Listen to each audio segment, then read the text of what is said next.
Alléluia. Seigneur, ensemble, nous te bénissons pour ta présence. Seigneur, ta présence non seulement dans ce lieu, mais dans nos cœurs et dans nos vies. Seigneur, nous te prions maintenant aussi pour ce temps de la parole. Seigneur, pour qu'elle puisse encore là trouver le chemin de nos cœurs. Et qu'à l'issue, Seigneur, encore de ce message, que nous soyons transformés, vivifiés, que nous soyons renouvelés pleinement, Seigneur, par la puissance et la personne même de ton esprit. À ton nom seul soit toute la gloire. Amen. Amen. Je vous inviterai à vous remettre debout, s'il vous plaît.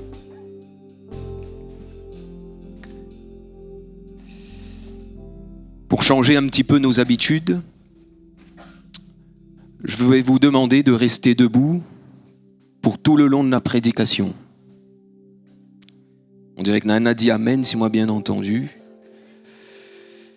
La première réaction à la fin de ce premier chant que nous avons entonné dans ce culte, dans ce temps de célébration, j'ai vu quelque chose, la plupart des personnes, là, re-assises, automatiquement. Vous allez comprendre où est-ce que je voudrais en venir. Il n'y a rien d'anormal dans cela, hein, le fait de s'asseoir. Pendant 45-50 minutes, si Nicolas il respecte un petit peu le temps, peut-être même 1 heure, restez debout.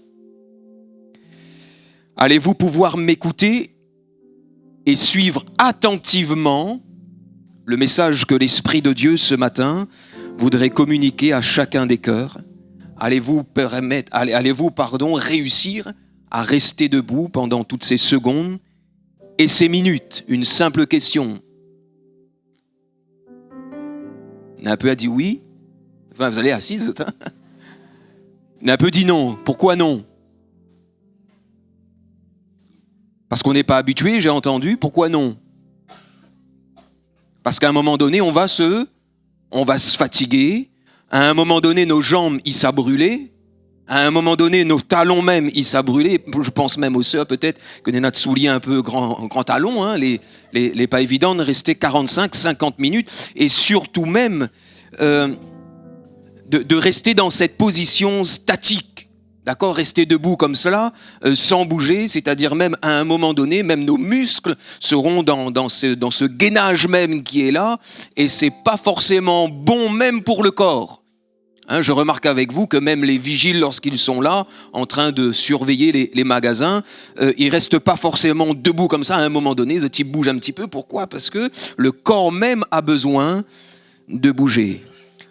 Alors vous allez prendre le temps de vous asseoir maintenant. Pour mieux écouter et pour mieux apprécier la prédication qui sera là apportée et surtout, par la suite, la mettre en pratique, frères et sœurs, dans notre vie.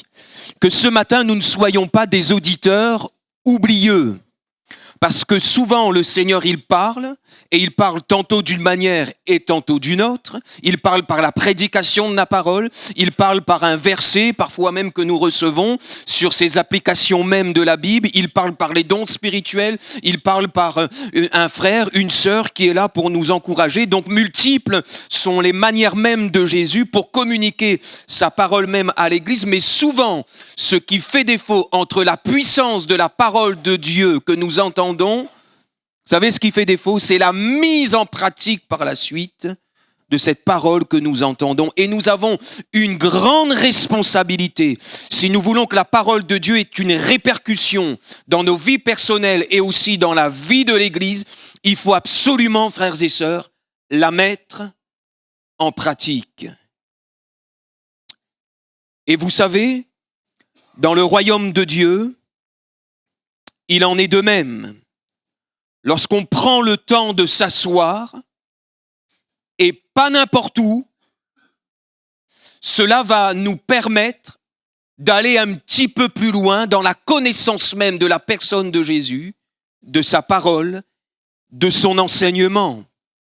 S'asseoir là va nous permettre de faire un pas de plus, d'aller encore un petit peu plus loin dans le plan même que le Seigneur a pour chacune de nos vies et aussi pour la vie de l'Église. C'est une image. Imaginez un instant que Jésus se présente à nous ce matin en chair et en os, et qu'il dirait encore à l'Église, à chacun d'entre nous ce matin, je dis bien c'est une image, choisissez une partie de mon corps ou un membre de mon corps en sachant que ses yeux nous voient, nous observent au quotidien, que ce soit dans nos journées, que ce soit dans nos nuits. Le regard de Dieu est constamment sur chacun de ses enfants. Sa vue même, elle est extraordinaire parce qu'elle nous voit individuellement au quotidien, dans notre vie, dans nos maisons, dans nos foyers, dans nos actions, dans nos déplacements, sur nos lieux de travail. Et imaginez-vous le regard de Dieu sur tous ses enfants, sur la surface même de la terre. Et là, nous pouvons dire que notre Dieu a un regard vraiment formidable et très puissant sur son Église. En sachant aussi que ses mains sont guérissantes. Lorsqu'il pose la main sur la vie même d'une personne, quand il pose sa main, et même dans les évangiles, lorsqu'il posait sa main sur une situation, sur le corps d'une personne, même dans les situations les plus périlleuses, même lorsque le corps était inerte, même lorsque la mort était là, lorsque Jésus a posé sa main sur le cercueil même de ce jeune homme qui était là, le fils de la veuve de Naïn, la Bible nous dit que la vie s'est manifestée. Jésus, lorsqu'il posait sa main, c'était pour relever, et sa main est capable aussi de multiplier les pains et les poissons en abondance. En sachant aussi de l'autre côté que ses oreilles nous entendent. Il nous écoute, il écoute nos prières, notre Seigneur. En sachant aussi que sa bouche, il est même dit, jamais homme n'a parlé comme cet homme. Un pédagogue hors pair, très pertinent dans ses enseignements. Et puis le prophète Ésaïe nous a dit aussi, et Jésus l'a vécu lorsqu'il est venu sur cette terre, il n'y a jamais eu de fraude dans sa bouche. C'est-à-dire des paroles fausses, des tromperies, des mensonges. Sachant aussi que ses pieds, signe d'humilité, d'abaissement, indicateur aussi, puisque lorsque Jésus marchait, il laissait aussi des traces et la foule le suivait, les disciples le suivaient, donc il nous montre le chemin à suivre. Il a même déclaré « Je suis le chemin, la vérité et la vie ». Alors, Église de Saint-Pierre, que choisissez-vous? Ses yeux, sa bouche, ses oreilles, ses mains, ses pieds? Choisissez quoi? Tu peux répondre quelques petites minutes, il ne dérange pas nous.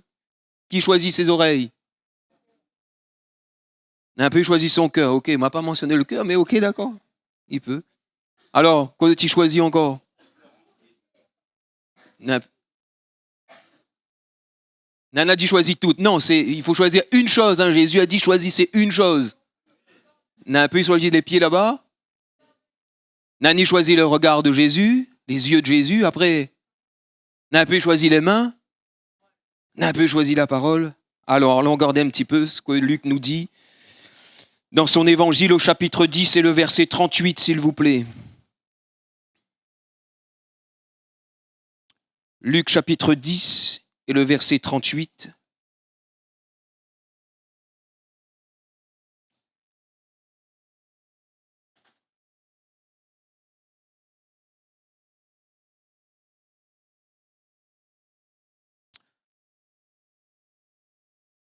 Voici ce que Luc a écrit, inspiré bien sûr par le Saint-Esprit,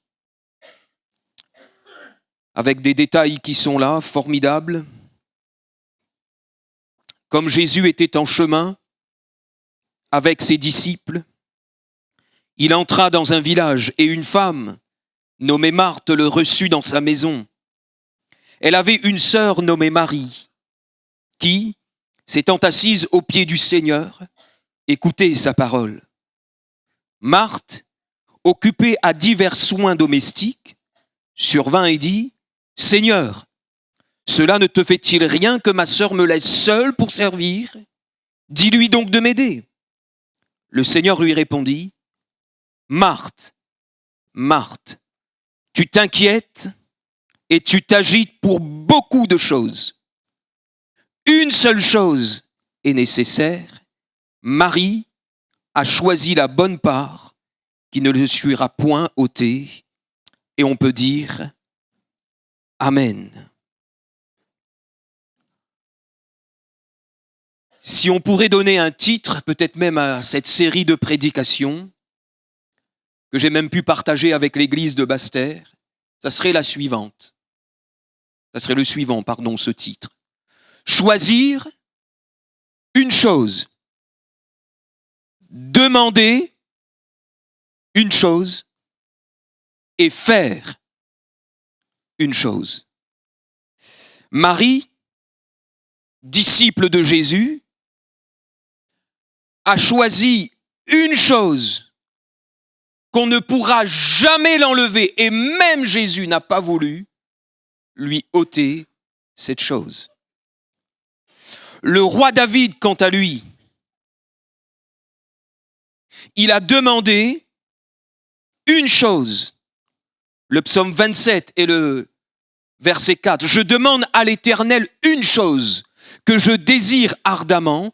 Je voudrais habiter toute ma vie dans la maison de l'Éternel pour contempler la magnificence de l'Éternel et pour admirer son temple. » Et ensuite, il parle des conséquences même de cette chose, qu'il demande, parce qu'il y aura des conséquences. « Il me protégera dans son tabernacle au jour du malheur. Il me cachera sous l'abri de sa tente et il m'élèvera sur un rocher. » Et on peut encore continuer, vous pouvez continuer la suite de cette lecture chez vous. Le roi David a demandé une chose si précieuse au point qu'elle renfermait toutes les autres.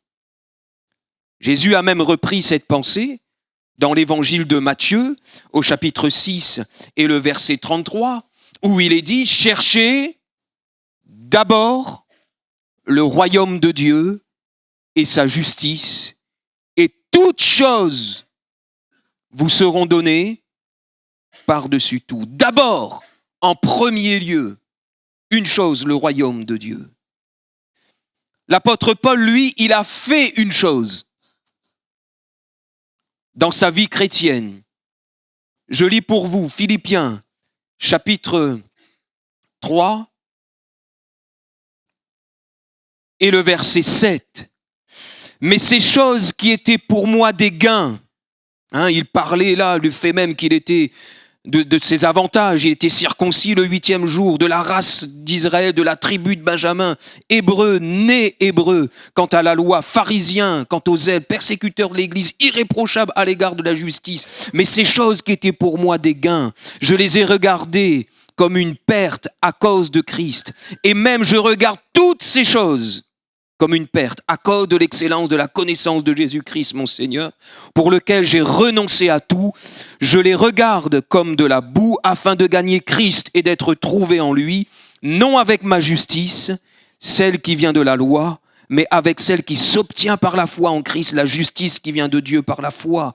Ainsi, je connaîtrai Christ et la puissance de sa résurrection et la communion de ses souffrances, en devenant conforme à lui dans sa mort, pour parvenir, si je puis, à la résurrection d'entre les morts. Ce n'est pas que j'ai déjà remporté le prix ou que j'ai déjà atteint la perfection, mais je cours pour tâcher de le saisir, puisque moi aussi j'ai été saisi par Jésus-Christ. Frères, sœurs, je ne pense pas l'avoir saisi, mais je fais une chose.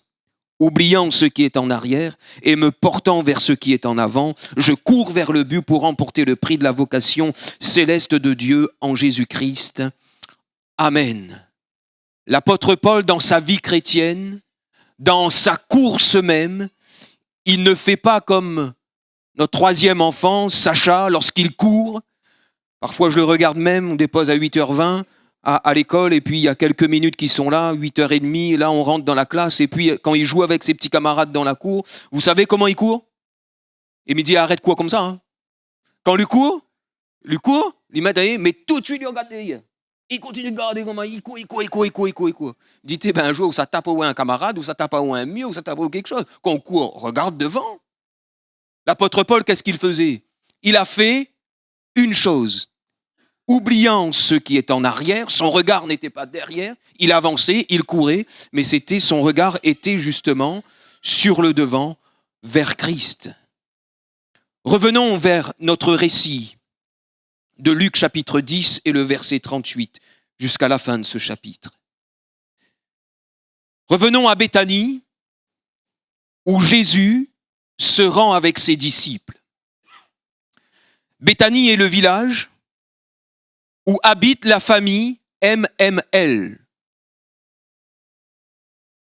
Marthe, Marie et Lazare. Lorsque Jésus arrive dans ce village, lorsque Jésus arrive à Béthanie, tout de suite, il sera comme conduit dans la maison MLL. Et Marthe ouvre la porte de la maison.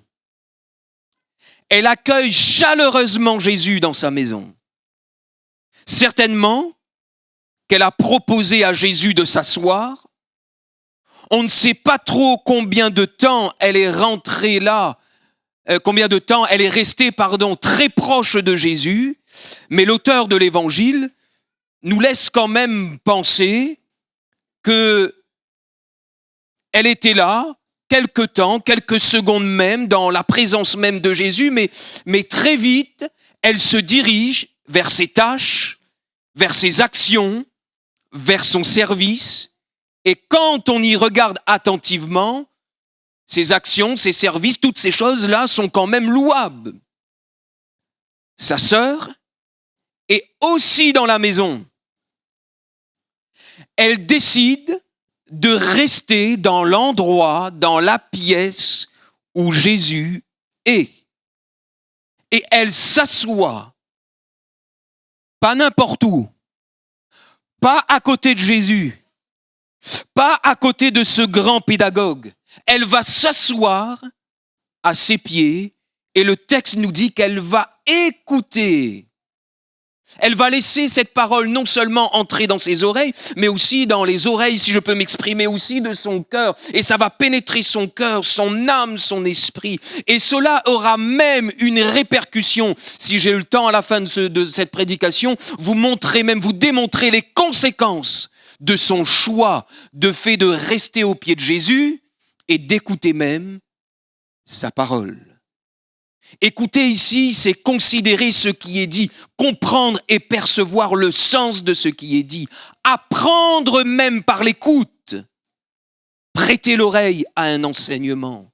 Et ce matin, le but de ce message et de tous les autres messages d'ailleurs, et j'aimerais même le dire, quel que soit le prédicateur, ça peut être un ancien, ça peut être une monola qui donne son enseignement aux enfants, aux ados, peut-être même aux jeunes, et puis nous sommes là, il y a un enseignement. Frères et sœurs, là, le but de cette prédication, le but de ces messages que nous entendons, c'est d'apprendre par l'écoute, c'est de prêter l'oreille et par la suite l'appliquer dans notre cœur pour qu'elle ait, frères et sœurs, des conséquences extraordinaires dans nos vies personnelles, dans nos maisons, sur nos lieux de travail, dans la vie même de l'Église, dans nos rassemblements, lorsque tout le peuple de Dieu s'assemble pour l'adorer, pour le louer, pour écouter le message de l'Évangile et pour intercéder dans ces soirées d'édification et de prière.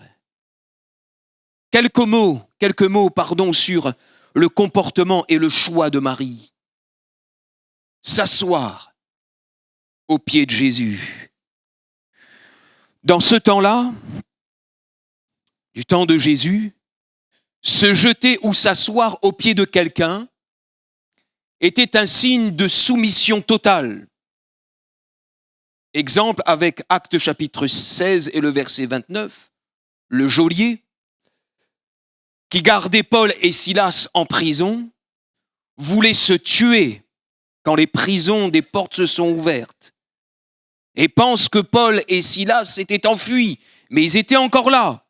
Et lui, il avait une grande responsabilité pour surveiller justement ces deux prisonniers. Et pensant qu'il s'était enfui, lui, il voulait se donner la mort, parce que c'était lui qui allait payer par la suite avec ses supérieurs. Mais il est là, et quand il voit justement que Paul et Silas sont là, qu'est-ce qu'il va faire? Il aura une réaction maintenant aussi comme de soumission, se jetant tout tremblant à leurs pieds, il va se jeter aux pieds des apôtres.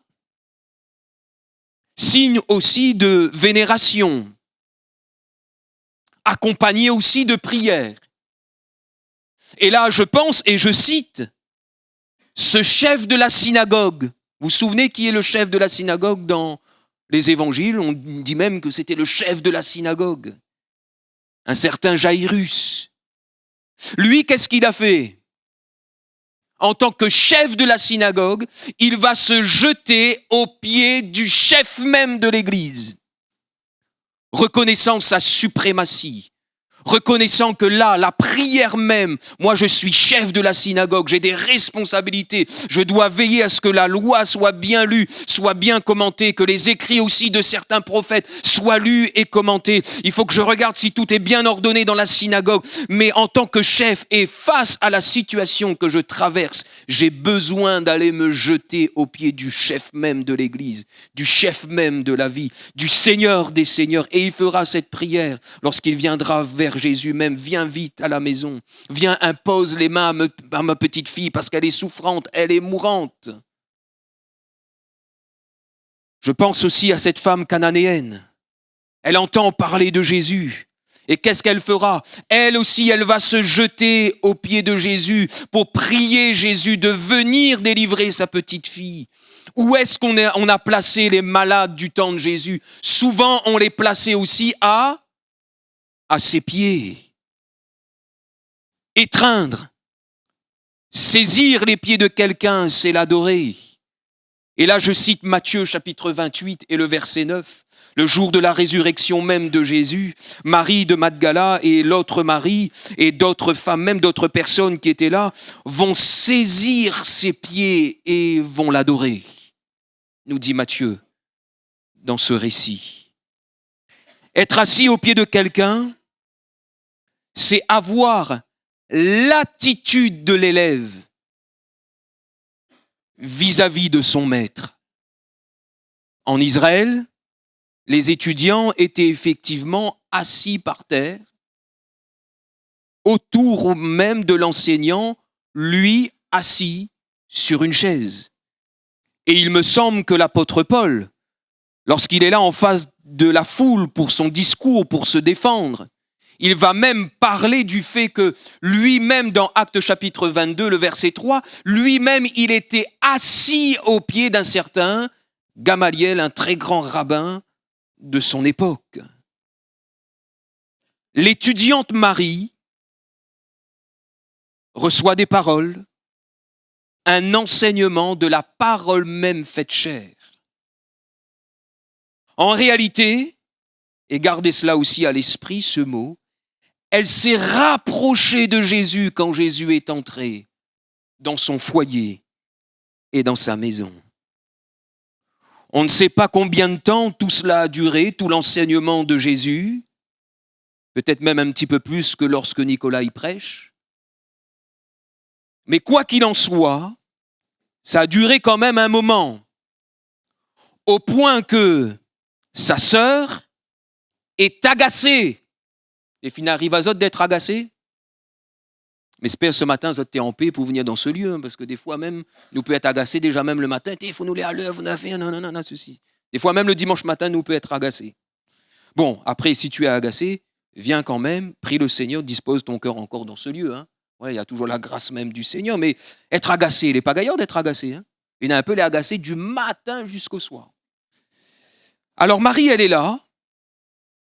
Alors je ne sais pas si dans sa maison, dans leur maison, parce qu'aujourd'hui, il y a les cuisines ouvertes sur ses jours. D'accord? Je ne sais pas s'il y avait une séparation, peut-être même qu'elle était, on prend l'image même de ce baptistère, elle se dirige vers la porte, Jésus est là, assis sur la chaise, Marie, il est assis, et puis elle s'occupe un petit peu des affaires derrière.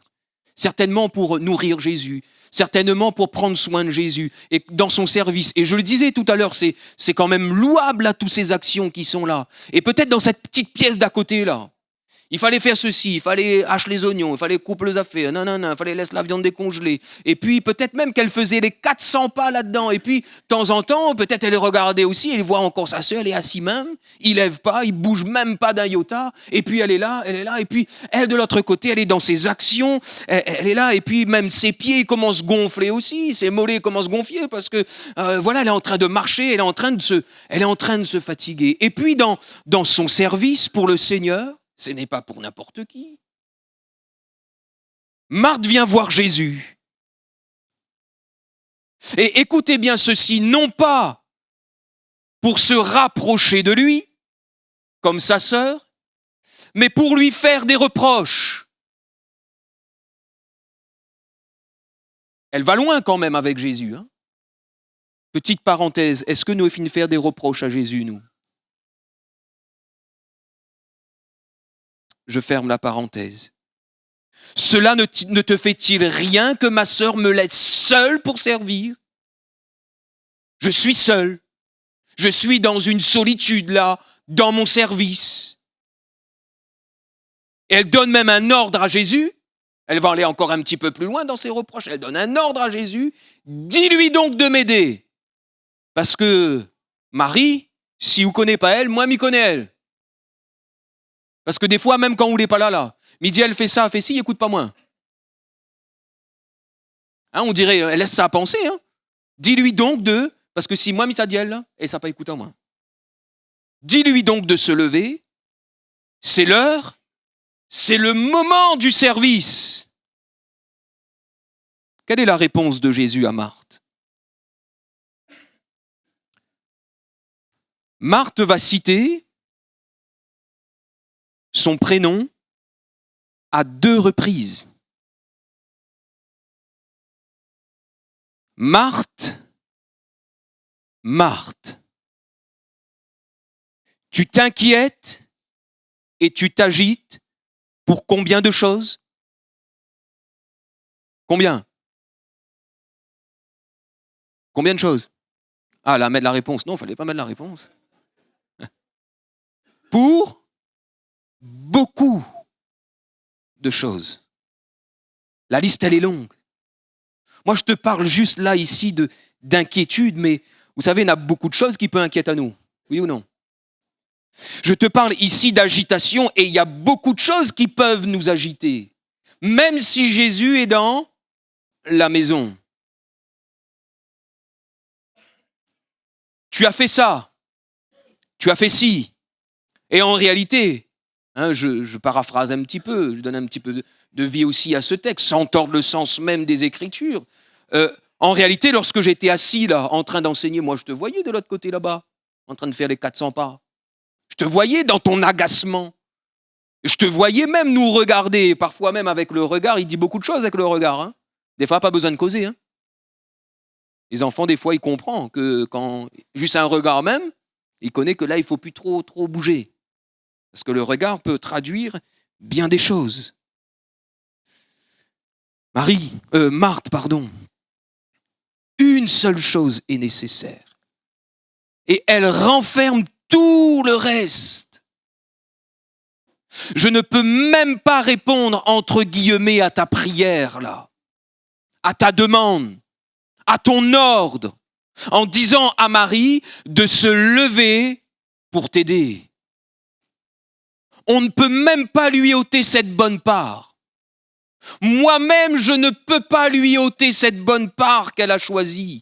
Ce beau morceau, dans le jargon même spirituel, dans le royaume de Dieu, cette chose-là qu'elle a choisie, le fait d'être à mes pieds, ce bon morceau, cette bonne part qu'elle a choisie, je ne peux pas lui enlever cela de son plat. Comme d'un peu, il voudrait enlever la cuisse sur le plat d'une personne parce que c'est son morceau préféré et que la partie n'a choisi avant les autres. Et fin arrive à ça? Alors on va dire, après les langoustes, après les crevettes, après les camarons, il dit à nous carré de poulet, peut-être, ou carré de canard. Vous savez, de la fois, la marmite est pour qu'on lever. Hein? Il dit, le gésier est pour moi, le foie est pour moi, la cuisse est pour moi, la zèle est pour moi. Moi, la zèle est pour moi, j'aime bien la zèle. Hein? Choisis tout de suite le bon morceau. Tu vois le morceau qu'elle a choisi là sur son assiette spirituelle. je ne peux pas l'enlever. Je ne peux pas lui ôter. C'est ça qu'il faut choisir. Cette part-là ne lui sera point ôtée. Frères et sœurs, amis, 2 sœurs avec les mêmes initiales dans leur prénom.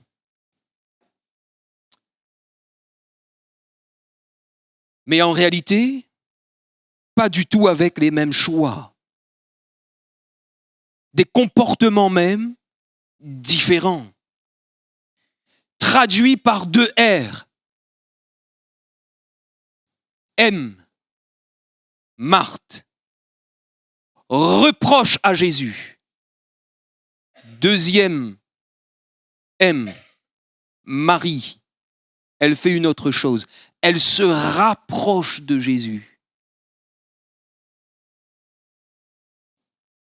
Faire des reproches à Jésus va nous éloigner de sa personne, va nous conduire constamment même dans les reproches.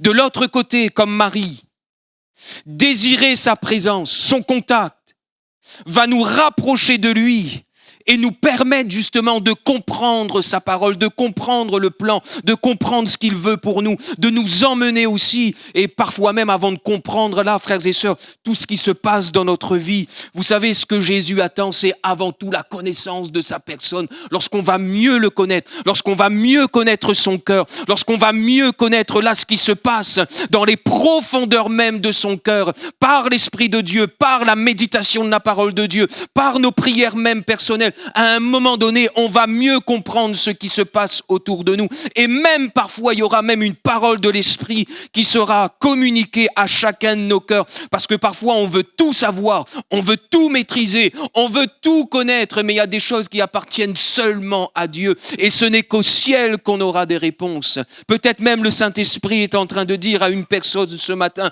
ce que je suis en train de faire, ce que je suis en train de te dire, tu ne comprends pas là.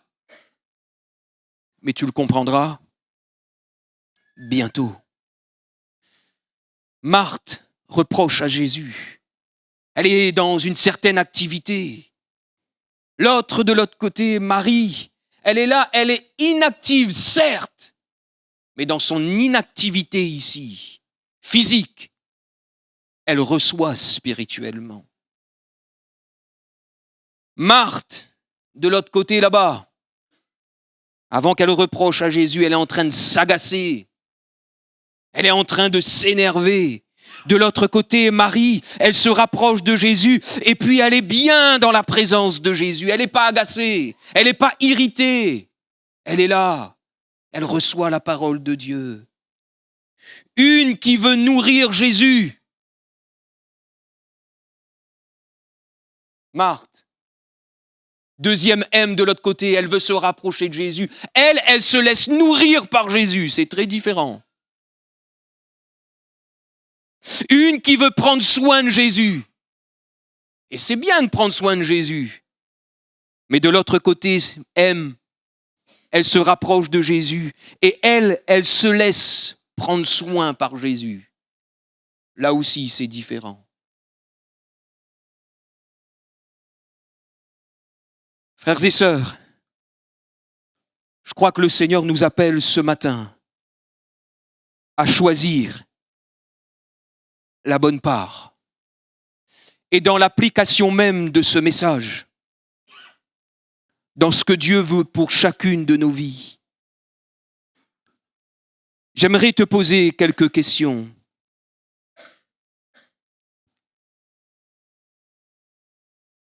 Ça fait combien de temps que tu ne t'es pas assis aux pieds de Jésus? Positionné même à cet endroit. Ça fait combien de temps que tu n'as pas demeuré là dans sa présence? Ça fait combien de temps que tu t'es pas assis? Parce que, vous savez, il y a s'asseoir et s'asseoir. Et souvent, quand on vient dans la présence de Dieu, nous fait ça. En même temps, c'est vraiment un exercice pour mon genou avec le kiné. Nous fait ça. et après tout de suite, nous ça va. Or que frères et sœurs, ce que Dieu veut pour nous, c'est qu'on puisse rester assis avant tout dans sa présence. Imagine un instant le nombre de fois, m'y mets à moi, hein, d'accord, pour que vous y compreniez bien, que Nicolas il reste sur son canapé, assis, face à un écran. S'il est resté beaucoup plus assis peut-être sur son canapé, ce n'est pas l'endroit qui compte, mais assis autour de la parole même du Seigneur. Ne pensez-vous pas que sa vie spirituelle, ça a changé? Que ses prières vont changer? Et s'il vient, il assise un instant, Seigneur, c'est quoi le verset du jour? Car là où est ton trésor, là aussi sera ton cœur. Seigneur, mais assis, là, il faut me savoir. Et qu'on le veuille ou non, c'est souvent ça. Un petit va-et-vient. Or que Jésus voudrait que tu restes là. Imaginons qu'à un instant, Nicolas passerait autant de temps assis sur son canapé, à peu près dans les mêmes temps qu'il reste là sur son écran. Sur Instagram, mais moi pas Instagram. Mais dans Facebook. Et Facebook, il prend le temps, ça, tu connais. Les jeunes, Facebook, il prend le temps ou pas? Un peu, il n'ose pas dire, si, tu connais, il prend le temps. D'accord, quand il scrolle. Mais les jeunes, mais il y en a de moins jeunes aussi, parce que ça, il touche toutes les générations. D'accord? 40, 50, 60. Même notre papy, mamie, oui, comme là aussi, oui. Enfin, ça tire, mais. Et ça prend du temps. Et ça prend du temps. Imagine un instant que le nombre de secondes, de minutes, tout ce temps-là que tu donnes à ton téléphone pour voir ceci, pour voir cela, qui viennent même parfois polluer tes pensées, qui viennent là prendre toute la place même dans tes pensées. Et ce ne sont pas tes pensées qui sont renouvelées par Jésus-Christ. Hein. C'est toutes ces choses-là qui sont là, qui vont polluer tes pensées. Et malheureusement, ces choses même vont venir affecter par la suite ton comportement, parce que peut-être que tu vas réagir comme ci, tu vas réagir comme ça. Oh, reste assis peut-être sur ton canapé, mais signe aussi là, dans la présence de Dieu, lorsque tu prends la parole de Dieu et que tu lis et que tu médites jour et nuit au quotidien, tu prends le temps, peut-être même le matin, oui, peut-être tu es fatigué ou peut-être le soir, je ne sais pas quel est ton temps que tu choisis avec le Seigneur, mais prends du temps s'il te plaît et peut-être même commence petit à petit. Je ne t'ai pas demandé de rester 1 heure, parce qu'on avait dit, voilà, 1 heure dans tes parvis vaut mieux qu'1000 ailleurs, donc il faut qu'il reste 1 heure. Non, quoi pas 1 heure de temps si vous ne voulez pas courir 10 minutes. Commence par 10 minutes le matin. Commence par 5 minutes le matin. Prends un texte de la parole, prends un verset. Prends pas non plus le chapitre de Deutéronome, non, on va fatiguer ou avant l'heure. Mais prends là peut-être un psaume, prends ne serait-ce qu'un psaume même que tu connais par cœur. D'accord? Un texte que tu connais par cœur s'il le faut. Mais là, lorsque tu vas redécouvrir là ce texte que tu connais par cœur, tu vas demander au Saint-Esprit. Et là, tu es assis certes sur ton canapé. Tu es là peut-être même prendre un petit café pour rester éveillé. Ça dérange pas non plus la présence de Dieu. D'accord? On ne tord pas même le sens des Écritures ici. Mais tu es là et tu es prêt à méditer. Tu regardes ton regard dans la parole de Dieu. Le regard de Jésus par sa parole qui est aussi sur ta vie. Le Saint-Esprit qui est là, qui voit une servante, qui voit là une église aussi. Et dans chaque maison, dans chaque foyer, oh, en réalité, frères et sœurs, qu'il accueille avec joie, mais qu'il accueille aussi, qu'il veut aussi là rester avec lui dans l'endroit où il est. Où est-ce que tu te situes ce matin spirituellement? Est-ce que tu es dans l'endroit où Jésus est? Parce que des fois, nous sommes dans la même pièce que lui, mais nous ne sommes pas dans l'endroit. Lorsque ça va au médecin, quoi le médecin il dit aux autres quand vous êtes malade? Il dit une douleur, et puis le médecin il dit aux autres quoi? Où ça? Bah où il est, monte à moi. À quoi? Est-ce que c'est là? Est-ce que c'est là? Est-ce que c'est le genou? Voilà. En réalité, localise. Et il y a une différence entre le lieu et l'endroit. D'accord? Accueillir Jésus, c'est bien, et il faut accueillir Jésus. Jésus est dans nos maisons, Jésus est au sein de l'Église, frères et sœurs. Mais ce qu'il veut avant tout, c'est qu'il veut voir toute son Église assis à ses pieds, là, à l'endroit, c'est localisé. C'est là qu'il veut nous voir, frères et sœurs. Ça fait combien de temps que tu ne t'es pas assis aux pieds de Jésus?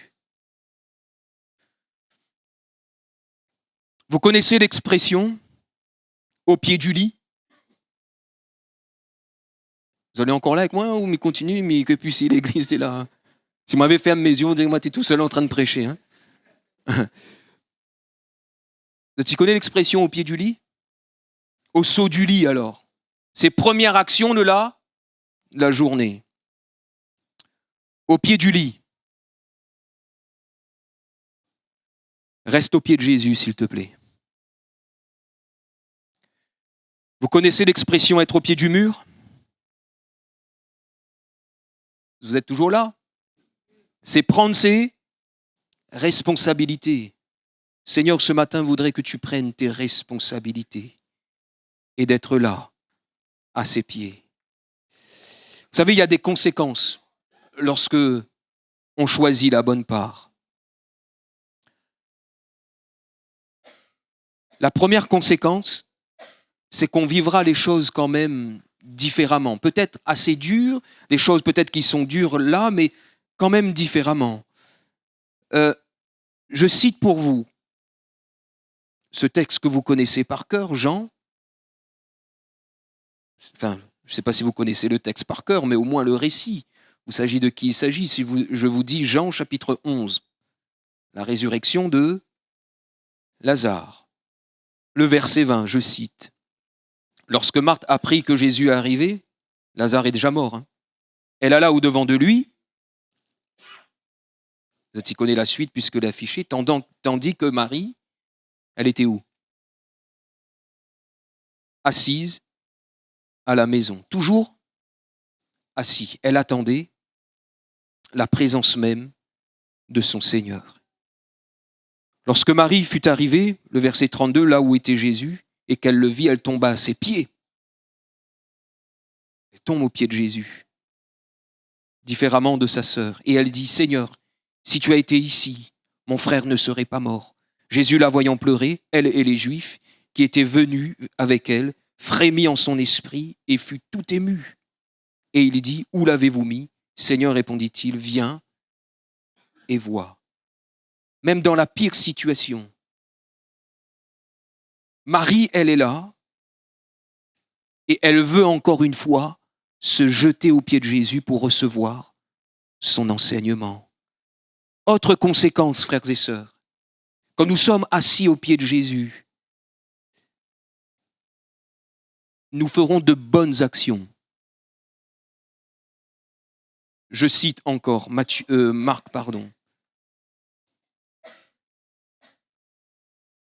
Et des actions qui auront des répercussions même au-delà de ce que nous, on peut imaginer ou penser. Vous vous souvenez lorsque Marie de Béthanie a oint les pieds de Jésus, même sa tête? Vous vous souvenez de ça, ce récit? Alors il semblerait aussi, c'est une information quand même assez importante, parce que le vase là qui contenait ce parfum était quand même de grand prix. Donc le foyer MML était quand même un foyer assez aisé. Et puis dans sa maison, elle donne ce qu'il y a de plus cher même à Jésus, un parfum de nard pur, de grand prix. Et lorsqu'elle fait son action, certains ne sont pas trop contents, il fallait donner aux pauvres. Le verset 6, mais Jésus dit, laissez-la, pourquoi lui faites-vous de la peine? Elle a fait une bonne action à mon égard, parce qu'elle savait se tenir aux pieds de son Seigneur. Car vous avez toujours les pauvres avec vous, et vous pouvez leur faire du bien quand vous voulez, mais vous ne m'avez pas toujours. Elle a fait ce qu'elle a pu.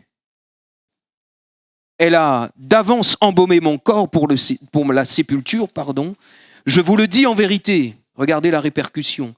Partout où la bonne nouvelle sera prêchée, dans le monde entier, on racontera aussi en mémoire de cette femme ce qu'elle a fait. Où ça y partait? D'un point de départ au pied même de Jésus. Je continue avec ces conséquences. Si tu restes assis aux pieds de Jésus, ça va être ton remède même concernant l'inquiétude et l'agitation. Deux choses qui sont entrées dans le cœur, dans les pensées, dans l'esprit, dans le corps même en réalité là de Marthe. Une chose, la présence de Jésus, pourra effacer tout cela. Pourquoi? Parce que Jésus a dit, et il y a bien des textes que Jésus a enseignés sur l'inquiétude. Et même l'apôtre Paul a dit, ne vous inquiétez de combien de choses? Arrête de t'inquiéter. Fais seulement une chose, va t'asseoir dans la présence de Dieu et tu verras même que tout ce qui est source d'inquiétude pour toi, et peut-être même que dans certains corps ce matin, il y a même des répercussions parce que parfois c'est même psychosomatique, le psyché, l'esprit, notre âme qui est chamboulée, et puis il y a des répercussions par la suite sur le soma, en grec sur notre corps, et puis ça va pas bien, ça engendre même peut-être des complications, peut-être même dans tes muscles, peut-être même c'est en train de générer peut-être même une maladie, une certaine souffrance qui est là, mais le Seigneur ce matin voudrait mettre un terme à tes inquiétudes. Qui est le berger de ta maison? Qui est le berger de ta vie? L'Éternel est mon, je ne manquerai, puisqu'il veut pourvoir à chacun de nos besoins. L'agitation, cesse de t'agiter, cesse de cogiter, n'a un peu les stresser, n'a un peu les agiter du matin jusqu'au soir. Et puis ça s'agite. Pourtant Jésus est là. Oui, mais est-ce que tu prends le temps de t'asseoir à ses pieds? Plus tu vas t'asseoir à ses pieds, plus tu seras là dans la parole. S'asseoir à ses pieds, c'est aussi la prière, ce temps de communion même avec lui. Plus tu vas rester dans sa présence, puis il va enlever au fur et à mesure tout ce qui entraîne ces agitations dans ton cœur et dans ton âme. Si tu restes assis au pied de celui qui est le prince de la paix, ne penses-tu pas qu'il va t'enseigner sur la paix et te rappeler là les saintes écritures, les versets qui parlent même de la paix? L'apôtre Paul même l'a enseigné, toute cette thématique sur la paix. Nous avons même chanté tout à l'heure avec ce chant, je dis Jésus, ta présence, on l'a chanté, c'est quand il y a la paix. J'aimerais ce matin aussi interpeller toutes celles et ceux qui servent dans l'Église. Avant n'importe quel service, tenons-nous à ses pieds. Avant d'enseigner aux enfants, reste assis à ses pieds. Comment vas-tu communiquer la parole si tu ne restes pas assis à ses pieds, aux plus jeunes? Et d'ailleurs, une petite parenthèse, n'oublie pas que c'est une grande responsabilité. Ce n'est pas seulement le prédicateur qui est sur l'estrade qui a une grande responsabilité. Si, il en a. Mais nos monos, vous avez aussi une grande responsabilité. Pourquoi? Parce que nos enfants, leurs cœurs sont comment? Encore purs. C'est vierge. Et c'est là où il faut, bim, il ne faut pas rater. Donner la bonne semence à ces cœurs et à ces vies. Comment allons-nous enseigner nos ados, nos jeunes, avant même la technique, avant même de nettoyer la salle, avant même l'entretien, quel que soit le service, quelle que soit peut-être même la grandeur du service, parce que des fois même, nous fait même comme une grandeur même dans le service. Non, mon frère, ma sœur, si tu nettoies la salle, ton service est déjà grand et merveilleux. Et d'ailleurs même peut-être, ne serait-ce que dire merci aussi à toutes celles et ceux qui nettoient, qui ouvrent, qui ferment, qui sont là. Parce que le matin, quand nous arrivons, la chaise, elle est propre, tout est propre, les toilettes, les propres, tout est propre. Et merci Seigneur. Quel que soit le service, va t'asseoir au pied de Jésus. Nicolas, m'y mets à moi avant Zot, hein, comme... il te semble doucement pour ne pas retourner mon genou. Hein. Avant que tu sois sur l'estrade, va t'asseoir au pied de ce grand pédagogue, au pied de Jésus. Et quel que soit, hein, tous ceux qui sont sur l'estrade, je me suis mis en premier, avant de chanter, nos conducteurs de louanges, nos choristes, les musiciens, quel que soit l'instrument, quelle que soit ta tâche même dans la louange, est-ce qu'on prend encore le temps de s'asseoir à ses pieds pour conduire le peuple de Dieu dans la louange? Pour choisir les chants, est-ce que même si tu es choriste, même si tu es là à côté pour porter ta voix, est-ce que tu prends le temps même de prier le Seigneur? Est-ce que ensemble, et je sais que vous le faites, mais il faudrait aller encore un petit peu plus loin, parce que le Seigneur nous appellera encore à aller encore un peu plus loin. Oh, avant que je monte, avant que sur une estrade, avant que je sois là, peut-être même vu de l'église ou pas vu de l'église, oh, il faut absolument que j'aille m'asseoir dans la présence de Dieu. Parce que c'est là où le Seigneur va me communiquer tout ce qui est de l'esprit. pour communiquer à l'Église. Est-ce que vous savez que Jésus veut communiquer ce qu'il y a d'en haut par son esprit à l'Église? Dans les derniers temps, il faut que l'Église écoute ce que l'Esprit veut communiquer. Et je suis sûr à 100%, à 2000%, quel que soit le service, si nous restons au pied de Jésus dans la prière, dans la méditation, si nous avons cette communion intime avec lui, laissez-moi vous dire, frères et sœurs, et même si tu n'as pas de service, d'accord?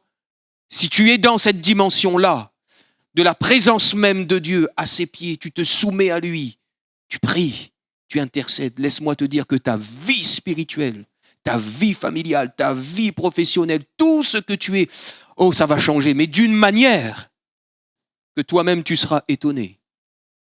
Ça sera différent, ça c'est sûr et certain. Et si on veut que les choses, même dans l'Église, peut-être changent, il faut que nous-mêmes, nous puissions changer, peut-être même nos choix et choisir la bonne part. Seigneur, avant que l'autre y change là, c'est qui doit changer? Fallait dire moi, il faut que c'est l'autre qui change, d'accord? Il faut que c'est moi qui change en premier, d'accord? Et des fois, nous les là, nous sommes en train de faire, non, c'est à moi de changer en premier. D'accord? On vivra l'amour fraternel différemment. Nos relations même fraternelles, frères et sœurs, seront différentes. Oh, nos relations familiales seront différentes. Parce que même avec celui qui te veut du tort ou du mal, tu seras différent. Tu auras un comportement différent. Tu auras des paroles différentes. Pourquoi? Parce que ce que tu auras reçu à ses pieds, ça sera différent.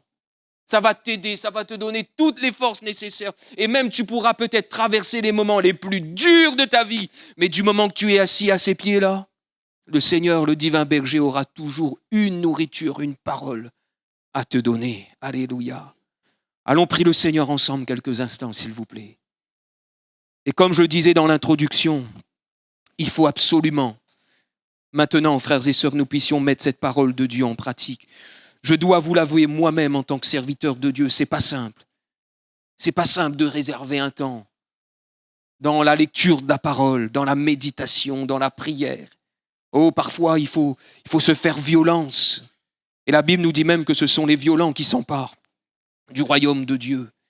Alors même que le groupe de louanges va s'approcher, avant que nous puissions encore chanter un chant de consécration, j'aimerais ce matin, frères et sœurs,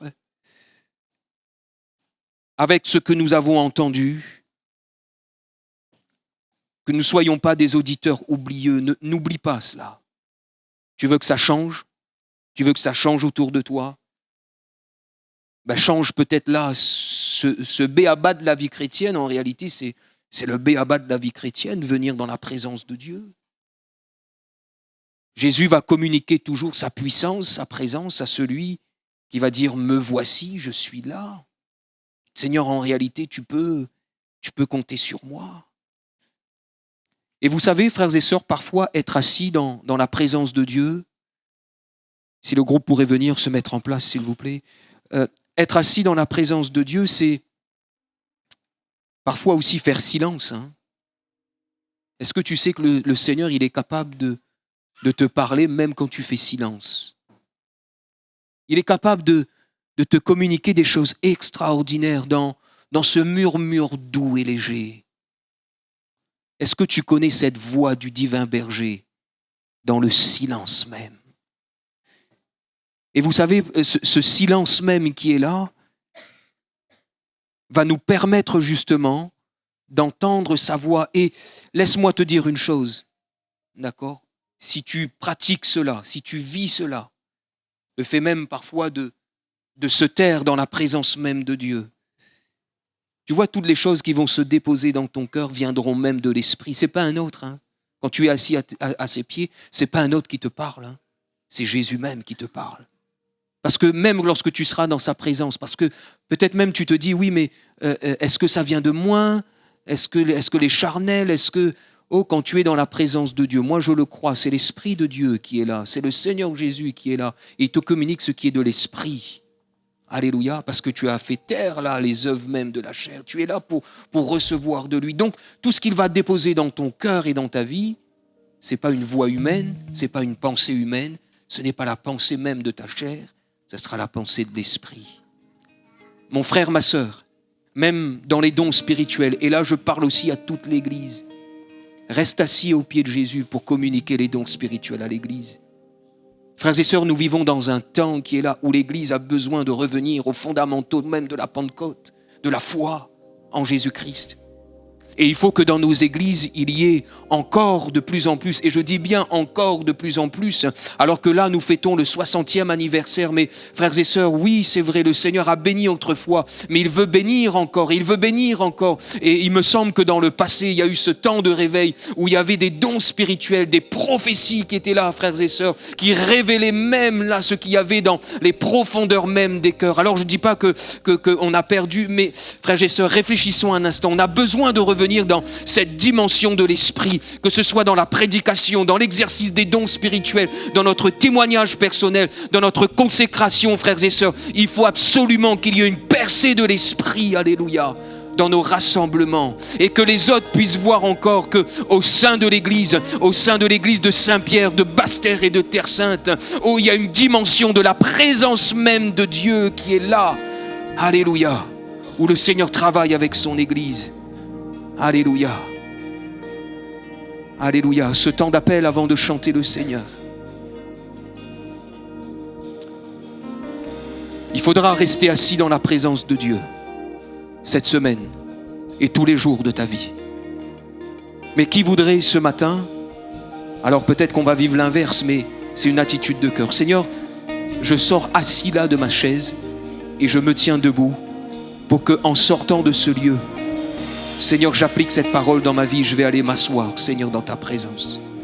Qui voudrait ce matin, ne serait-ce que se lever et faire cette prière avec le Seigneur? Pour l'éducation de tes enfants, tu as besoin d'être assis au pied de Jésus. Pour aimer tes enfants, tu as besoin d'être assis au pied de Jésus. Pour respecter tes parents, pour obéir à tes parents. Et ça, ce sont des valeurs que nous ne retrouvons plus dans notre société. Dans les maisons aujourd'hui, il n'y a plus de respect même pour les parents. Il n'y a plus de respect pour les grands-parents. Pour obéir, pour comprendre leur enseignement, tu as besoin de rester là aussi au pied de Jésus, cher jeune, cher adolescent. Alléluia. Alléluia.